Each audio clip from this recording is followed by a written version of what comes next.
Yalana mes petites mounes manava dans cette nouvelle vidéo qui va être tout simplement ma pile à lire.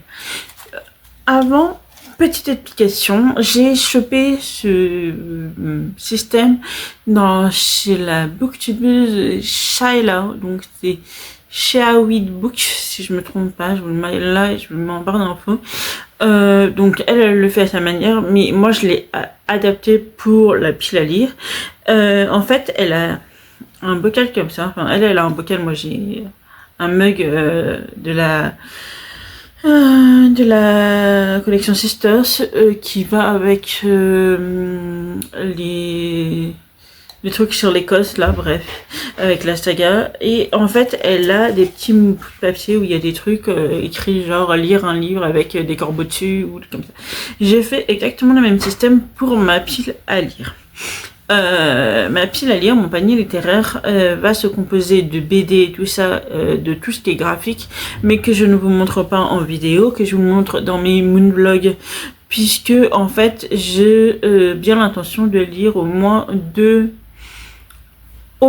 un livre par semaine, un roman par semaine et 2 livres par semaine. Ça serait cool.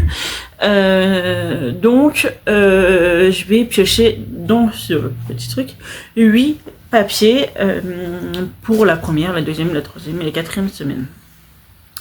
Là, j'ai ma pile à lire. J'en ai encore dans des bibliothèques, mais j'ai ma pile à lire que des plus anciens et surtout ceux que je veux absolument lire. Donc, voilà. Je reviens. Bref, on va voir ça tout de suite. Donc, la première semaine, je vais en tirer 2.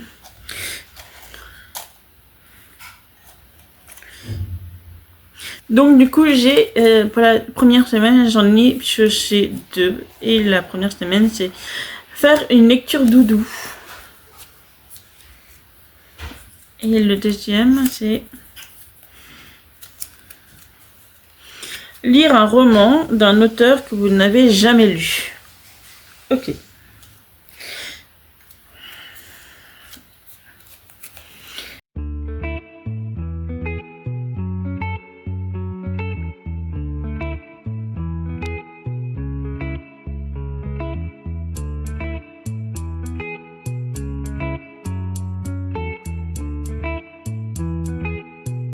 Bon, la lecture doudou. Pour la lecture doudou, j'ai donc choisi Le sourire au livre de Cynthia Kafka, publié chez Charleston. Et là, je l'ai en version poche, mais je crois que la version grand format est quasiment pareille. C'est la sélection 2024 des prix Charleston. Donc, je crois que j'avais commencé, mais j'avais pas continué, j'avais commencé. Quand je dis commencer, j'ai dû lire 2 chapitres, hein, pas plus. Donc voilà pour la lecture doudou. Et la lecture d'un auteur que je n'ai jamais lu, j'ai choisi 7 mensonges d'Elizabeth Kay. Alors j'en avais plein hein, que j'aurais pu choisir. Mais celui-ci, je crois que je l'ai dans ma palle depuis 5 ans 6. Un truc de ce genre. Je le sens. 2020. 6 ans et il faut vraiment que je le lise et je le vois très peu passer sur les réseaux. Je sais plus qui, je mettrai là, l'a lu et je l'ai vu passer sur son réseau, mais c'est l'une des seules où je l'ai vu. Donc voilà. Là alors, tout a commencé par un mensonge, un tout petit mensonge. Jeanne et Marnie sont inséparables depuis l'enfance. Et si Jeanne avait été honnête depuis le début, si elle n'avait pas menti cette toute première fois, alors peut-être que les choses auraient pu tourner autrement. Peut-être que le mari de sa meilleure amie serait encore en vie. Le temps est venu pour Jeanne de dire la vérité. Ou Jane, plutôt, que Jeanne. Tandis qu'elle se confie et décortique les 7 mensonges qu'elle a racontés à Marnie, chacun plus terrible que le précédent, elle révèle les couches de noirceur qui ont infiltré leur amitié et les secrets toxiques qui remuent sous la surface. Mais une vérité peut toujours en cacher une autre. Donc voilà, ça a l'air pas mal quand même. J'aime bien le concept, je sais pas si vous allez voir le premier, deuxième mensonge. Donc on va voir. On va voir si c'est bien détaillé, si c'est bien écrit, tout ça. Et pour le doudou, Carpe diem. Sur la couverture du carnet qui abrite ses pensées, les mots narguent Alexia. À 14 ans, le temps où elle pouvait accueillir le jour lui paraît très loin. Depuis l'accident qui lui a arraché sa mère, son beau-père et ses 2 demi-frères, elle vit au fin fond de la Dordogne chez son père, Greg, qu'elle connaît à peine. Ce dernier, cramponné à son rêve de construire des cabanes, ne semble pas armé pour élever une adolescence carapassée dans son malheur. Mais l'arrivée dans leur vie d'Ida, retraitée au verbe haut, et de Solène, jeune femme bienveillante qui fait la tournée des boîtes à livres de France, pourrait bien aider Alexia et Greg à s'apprivoiser. On verra ce que ça donne. Une histoire touchante mettant en scène des personnages blessés par la vie, mais qui ensemble vont se construire une belle pépite. Ça a l'air pas mal quand même, hein. On a combien de pages 320. On va voir ce que ça donne. Mais voici la première semaine du mois de février. Ah oui, on est un... Oui, mais bon, il reste 4 semaines. On est une année où on est à 29 jours, je crois. Si je ne me trompe pas. Bref. La deuxième semaine.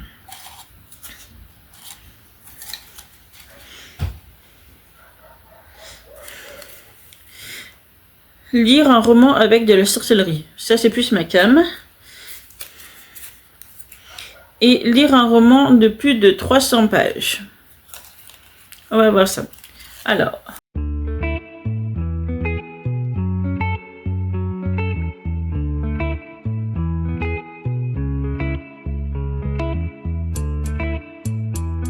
Pour celui avec de la sorcellerie, j'ai donc choisi Charlie et Arioche, la rencontre d'Abigail Chieux, publié en auto-édition. C'était une de mes collègues à la librairie et qui a ouvert sa nouvelle librairie café qui s'appelle Book Corners, et je mets les liens en barre d'infos. Et du coup, ça c'est son dernier roman et c'est le jeunesse, c'est le seul jeunesse qu'elle a écrit. Je crois que j'ai une dédicace. Ouais. J'ai la dédicace sur celui-ci. Quand elle décide d'invoquer un démon pour se venger de ses camarades de classe, Charlie ne s'attendait pas vraiment à ce que cela fonctionne, et encore moins à ce que le puissant Arioche se retrouve coincé dans le corps de Jumbo, son bulldog français. Une catastrophe n'arrivant jamais seule, l'arrivée d'Arioche n'est pas passée inaperçue, et un mystérieux ordre de chevaliers est à leur trousse. La petite fille et le démon vont devoir collaborer pour se sortir de cette situation périlleuse. Attention, l'auteur se dédouane de toute responsabilité dans le cas où vous déciderez d'emprunter la même voie que Charlie. Apparition de démons, possession d'animaux, de compagnie ou plus vraisemblablement parents furieux car vous avez saccagé le sol de votre chambre. Voilà. Mettre directement dans un auto-édition, c'est plutôt pas mal, c'est pour la deuxième semaine, mais on verra. Et ensuite, pour celui de plus de 300 pages, au début je me suis dit que peut-être que celui de Nicolas faisait un peu plus de 300 pages, pas du tout. C'est à ça d'être 300 pages, je crois. Il fait 262 pages, vous voyez, donc on n'est pas loin. Mais j'ai donc pris celui de chez Mark Woltenhauer, Le Dragon de Mjolnir. Je crois que c'est celui-ci que je l'avais commencé d'ailleurs. Parce que si je me trompe pas, c'est Nicolas Auster. Oui, c'est celui de... Voilà. Le village de Grillon, dans les Alpes vaudoises, est en émoi. Dans le temple gît un cadavre, nu, allongé sur la table, sainte à l'image du Christ crucifié. À l'extrémité du couteau qui lui a transpercé le cœur, un message. Si donc la lumière qui est en toi est ténèbres, combien seront grandes les ténèbres? L'inspecteur Andreas Hauer est convaincu que ce meurtre est le premier acte d'une mise en scène macabre et symbolique. Peu à peu, les secrets que certains villageois auraient préféré garder enfouis refont surface et viennent semer le trouble dans ce lieu d'habitude si paisible. Donc oui, c'est le truc religieux parce que il faut savoir que Marc et Nicolas Ce sont des auteurs suisses qui ont collaboré sur les mêmes maisons d'édition. Désormais, ils sont un peu... C'est différent, vous voyez, le livre de poche et Pocket. Je crois que Marc est encore... Et c'est Kalman Levy en grand format. Et Nicolas et chez Estia et compagnie. Je crois... Ou c'est l'inverse, je sais plus. Quand l'un se déplace pour signer, l'autre se déplace aussi, quoi qu'il arrive. Ils sont tout le temps, quasiment tout le temps ensemble. Et mon coup de cœur de l'année dernière, c'est Ultimatum. Vous le savez, je crois que je vous ai saoulé tellement de fois avec ce roman que vous en avez marre déjà de m'entendre en parler. Et du coup, j'avais demandé à ma collègue qui les adore elle aussi, quels sont les tout premiers romans qu'ils ont sortis avec les deux personnages qui se trouvent dans Ultimatum. Donc le voici, le premier roman de Nicolas Feuille, c'est celui-ci, c'est Le Miroir des âmes, que je lirai bien sûr un jour, et celui de Marc Mouton-Noir, c'est Le Dragon de Murvan. Voilà, ça se voit en fait rien qu'au titre. Nicolas est procureur de la République en Suisse, bien sûr, et je crois qu'il a été procureur exceptionnel. Je crois qu'en Suisse ça s'appelle comme ça. Je sais plus comment. C'est un goupil. C'est le procureur. Le procureur exceptionnel, je crois qu'en Suisse, c'est ceux qui sont mis en place dès que celui qui a été déjà élu ne fait pas son travail. Donc, je crois qu'il a été ça. Je ne sais pas s'il a arrêté sa profession, mais je ne suis pas sûre encore. Et Mark Moltenhauer, lui, de base, il est pasteur. Donc, en fait, quand vous les lisez dans Ultimatum, vous savez automatiquement qui est qui, si vous savez leur profession de base, parce que il y a cette patte en fait politique chez Nicolas et cette patte très religieux chez Marc, que j'adore. Franchement, les deux mélangés, c'est des pépites. J'ai juste hâte d'être en février 2027 pour avoir le reste, bien sûr. Mais voilà, en attendant, je vais lire leur roman. Et celui-ci, je l'ai mis pour la 2e semaine. Ensuite, pour la 3e semaine, on revient.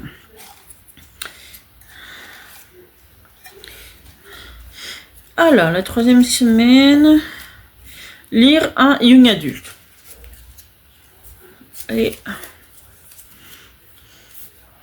Une suite de saga. Ok. Eh ben, on va voir ça.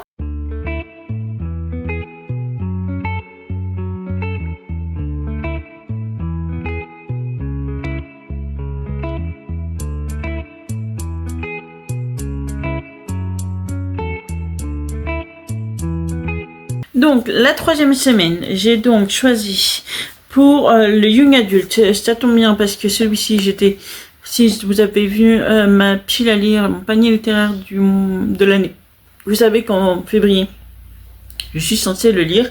Il s'agit de Boulevard, le livre 1, de Flore M. Salvador. C'est une romance. Qui a dit qu'après la tempête vient le soleil, alors que la foudre menace encore. Luc Rolland est englué dans ses problèmes d'addiction et en proie à un désespoir profond. Ashley Wagle est aussi étourdi qu'optimiste. Ensemble, ils forment un couple détonnant. Lui est une tempête, elle un jour ensoleillé. Lui est pénombre, elle lumière. Ils décident de donner un nom à ce qu'ils ont créé. Un boulevard aux couleurs grisâtres, célestes et électriques, quand elles annoncent la tournante. Elle est faite pour lui, il est fait pour elle.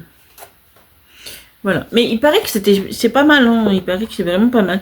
Et je sais pas si vous allez voir, les pages sont méga blanches. En fait, je trouve ça super joli, mais ça fait super mal aux yeux à la lecture. Et pour la suite de saga, vous savez à quel point j'ai aimé le premier tome. Il s'agit de Les Jumeaux Croche-Mort de Cassandra O'Donnell, Possession, tome 2. Et en plus, je trouve que les coupes, elles sont plutôt pas mal, hein, quand même. Hein. Donc, dans les profondeurs de la ville, là où les ombres dansent au rythme des murmures lugubres, le mal vient de se réveiller. Luttant pour survivre à un brouillard mortel qui recouvre Whisperstone, les jumeaux Croche-Mort vont devoir faire face à une menace plus terrible encore. Un danger dont Silence n'a pas conscience. Auriel n'a plus qu'un but, la protéger. La romancière à succès Cassandra O'Donnell nous entraîne dans un nouvel univers, aussi envoûtant que terrifiant. Donc voilà, suite de saga. C'était sûr, en fait. Si je m'étais dit, si je tombe sur ça, il faudra que je mette automatiquement. Et la dernière semaine, donc 1, 2. Le premier, lire un roman avec des corbeaux sur la courbature. Ok. Une dark romance. En fait, le problème, c'est que, en général, aussi bien pour les deux, les livres en question que j'ai sont des pavasses. Mais quand je dis des pavasses, c'est vraiment des pavasses. Donc, je vais essayer quand même de trouver un roman qui a pas de... Ah ben, au niveau des corbeaux, peut-être que lui, il est un peu moins hard tout ça. Et la dark romance, je vais la chercher parce qu'elle est en face de moi, en fait. Elle est encore dans ma bibliothèque.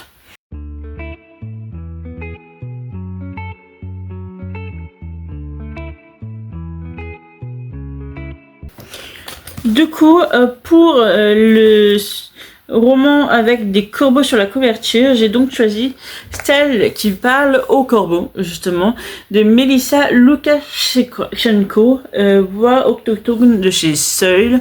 Alors, cette histoire, enfin, ce roman a une histoire, c'est-à-dire que j'étais en vacances. Je vais à la FNAC et je le vois. En fait, je le vois à la FNAC, mais étant donné que je travaillais dans une librairie, voilà. Donc, j'ai appelé ma collègue en lui disant, si tu l'as dans le rayon, s'il te plaît, mets-le moi de côté, sinon commande-le moi pour que je vienne le chercher. Et depuis, je ne l'ai pas lu. Donc, vous avez aussi un petit... le même... Enfin, voilà, et il est depuis dans ma palle, donc depuis 2023. Voilà. Et je n'ai toujours pas lu. Je crois que le... Ah non, là. Toute sa vie, Kiri Salter a cherché à éviter deux choses, sa ville natale et la prison. Mais son grand-père se meurt et la police du Queensland la soupçonne de complicité dans un cambriolage. Super. La jeune aborigène remonte donc sur sa Harley, direction Durango, sa rue principale, son peuple, son ennui, ses sauvages normaux blonds. Et sa famille fantasque. Car entre sa mère qui tire les cartes dans les foires, son frère sorte de koala géant alcoolique et son neveu mâle dans sa peau qui se rêve en baleine, Kiri aura fort à faire. D'autant que le maire entreprend de construire une prison sur la terre sacrée des Salters, la magnifique île d'Ava où leur ancêtre, pourchassé par les Blancs, s'est réfugié pour y accoucher. La guerre entre l'édite corrompue et la famille Salter sera féroce. Un roman grinçant et jubilatoire qui nous plonge au cœur du bush australien. La collection autochtone donne la parole à tous les peuples, premiers qui en ont été privés pendant si longtemps. Ces romans si singuliers et pourtant si universels nous font vibrer, nous émeuvent, nous entraînent sur des chemins que nous avons trop peu parcourus ensemble. De grandes voix littéraires sont nées et elles ont beaucoup à nous dire. Voilà, franchement, je pouvais que craquer sur ce roman. Et ensuite, pour la dark romance, et ben, comme je dis, j'ai que des pavasses. Donc, la pavasse du mois est Fomval Vol with Love, dans son regard d'obsession de Molly Regan. Comment dire? Molly Regan, je l'ai rencontrée lorsque je travaillais à la librairie. Avec un grand plaisir. C'est une femme absolument ouverte d'esprit, avec qui on peut parler de tout, et ça a été une très très belle rencontre. Sincèrement, ça a été une très belle rencontre. Au point que je me suis dit, pourquoi pas une dark romance. J'en lis très peu. Je dis bien très peu, j'en lis quand même. Lorsque Emma, l'espace d'une nuit, succombe au charme d'un inconnu, elle n'imaginait pas croiser de nouveau sa route. Après avoir menti sur son identité et s'être sauvé comme un voleur, Thomas ne pense plus désormais qu'à conquérir définitivement son cœur. Attirée par lui tel un aimant, Emma va pourtant entamer un jeu de séduction dangereux avec Valentin, son supérieur, ravivant en ce dernier un besoin obsessionnel qui tenait d'étouffer. Entre son amour naissant pour Thomas et l'ombre oppressante de Valentin, le piège va se refermer sur elle, jusqu'à tourner au pire cauchemar. Pourra-t-elle sortir indemne des terribles épreuves qui l'attendent? Un romantique suspense à 3 voix qui vous plongera dans les tumultes torturés de l'esprit. Franchement, je suis fan, je crois. Déjà de l'histoire. En fait, si je l'ai pris, surtout parce qu'elle en a écrit d'autres, des dark romances, mais si je l'ai pris, c'est pour son côté très sombre que je l'ai pris. Et en plus, le travail est vachement beau. Franchement, bravo pour ton travail. Et pour le travail, enfin, bravo pour la maison d'édition. J'imagine que c'est elle qui a fait ça. Mais c'est un très bon choix, je trouve. Et voilà. Mais bon, c'est une pavasse. Il fait...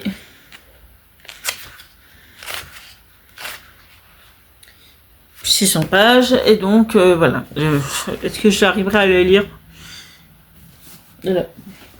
Voilà pour cette vidéo, j'espère qu'elle vous a plu, j'espère que ce concept de petit papier à choisir pour confectionner cette palle vous plaît. N'hésitez pas à me le dire dans les commentaires. J'essaye d'innover un peu le classique du classique que je fais depuis tellement d'années et j'espère que j'y arrive en tout cas.